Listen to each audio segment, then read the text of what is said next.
ಸಂಪುಟ ವಿಸ್ತರಣೆಗೆ ಕಾಂಗ್ರೆಸ್ ಶಾಸಕರ ಪಟ್ಟು ವಿಚಾರಕ್ಕೆ ಸಂಬಂಧಪಟ್ಟಂತೆ ಬೆಳಗಾವಿಯಲ್ಲಿ ಬಿಜೆಪಿಯ ಶಾಸಕ ಅಭಯ್ ಪಾಟೀಲ್ ಅವರು ಪ್ರತಿಕ್ರಿಯೆಯನ್ನ ಕೊಟ್ಟಿದ್ದಾರೆ. ವ್ಯಂಗ್ಯವಾಡಿದ್ದಾರೆ ಅಭಯ್ ಪಾಟೀಲ್ ಅವರು. ಬಿಜೆಪಿ ಶಾಸಕರು ಸಂಪುಟ ವಿಸ್ತರಣೆಗೆ ಕಾಂಗ್ರೆಸ್ ಶಾಸಕರು ಪಟ್ಟು ಹಿಡಿದಿರುವ ವಿಚಾರವಾಗಿ ಅವರು ವ್ಯಂಗ್ಯವಾಡಿದ್ದು, ಕಾಂಗ್ರೆಸ್ನ ಎಲ್ಲಾ ಶಾಸಕರು ದೆಹಲಿಗೆ ಹೋಗ್ತಾ ಇದ್ದಾರೆ, ನನಗೆ ಮಂತ್ರಿಗಿರಿ ಕೊಡಿ ಅಂತ ಗೋಗರಿತಾ ಇದ್ದಾರೆ.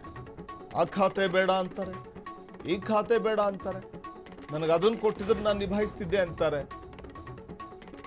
ಈ ಖಾತೆ ಬೇಡ ಆ ಖಾತೆ ಬೇಡ ಅಂತಿದ್ದಾರೆ. ಮಂತ್ರಿಗಳು ನೆರೆಗೂ ಇಲ್ಲ ಬರೆಗೂ ಇಲ್ಲ ಅಂತ ವ್ಯಂಗ್ಯವಾಡಿದ್ದಾರೆ. ಕರ್ನಾಟಕದ ಆಡಳಿತ ಗುಳೆ ಎದ್ದು ದೆಹಲಿಗೆ ಹೋಗ್ತಾ ಇದೆ ಅಂತ ವ್ಯಂಗ್ಯವಾಡಿದ್ದು, ಬೆಳಗಾವಿಯಲ್ಲಿ ಶಾಸಕ ಅಭಯ್ ಪಾಟೀಲ್ ಲೇವಡಿ ಮಾಡಿದ್ದಾರೆ.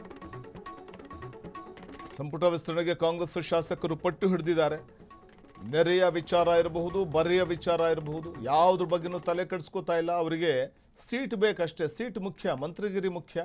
ಅದಕ್ಕೋಸ್ಕರ ದೆಹಲಿಗೆ ಹೋಗುವುದು ಬರೋದು ಮಾಡ್ತಿದ್ದಾರೆ. ಇವರಿಗೆ ಜನರ ಕಷ್ಟ ಸುಖಗಳನ್ನು ಅರಿಬೇಕು, ಅವರ ಸಮಸ್ಯೆಗಳಿಗೆ ಸ್ಪಂದಿಸಬೇಕು, ಪರಿಹಾರವನ್ನು ಕೊಡಬೇಕು ಅನ್ನುವಂಥದ್ದಿಲ್ಲ, ಬರೀ ಸೀಟ್ಗಷ್ಟೇ ಇವರ ಚಿಂತೆ ಅಂತ ವ್ಯಂಗ್ಯವಾಡಿದ್ದಾರೆ. ಸರ್ಕಾರ ಸ್ಥಾಪನೆ ಆದಂತಾರೆ ನೋಡಿರ್ಬೇಕು ನೀವು. ಬರೀ ಎಲ್ಲರೂ ದಿಲ್ಲಿಗೆ ಹೊಂಟಿದಾರ, ನನಗೆ MLA ಮಾಡು, ನನಗೆ ಈ ಪೋರ್ಟ್ಫೋಲಿಯೋ ಬೇಡ ಅಂತ ಮಂತ್ರಿಗಳು ಇಲ್ಲ. ಅಲ್ಲ, ನೆರೆಗೂ ಇಲ್ಲ, ಮನೆಗೂ ಇಲ್ಲ, ಹೊರೆಗೂ ಇಲ್ಲ. ನೀವು ಬರೇ ನೆರೆ ಬರೇ ಅಷ್ಟೇ ಬರೇಗಿಲ್ಲ, ಯಾಕೂ ಇಲ್ಲ.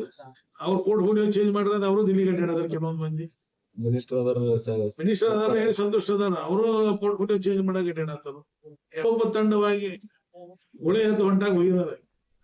ಕರ್ನಾಟಕನಾಗಿಂದ ಅಲ್ಲಿಂದ ಗುಳೆ ಎದ್ದು ಹೋಗಿ ದಿಲ್ಲಿಗೆ.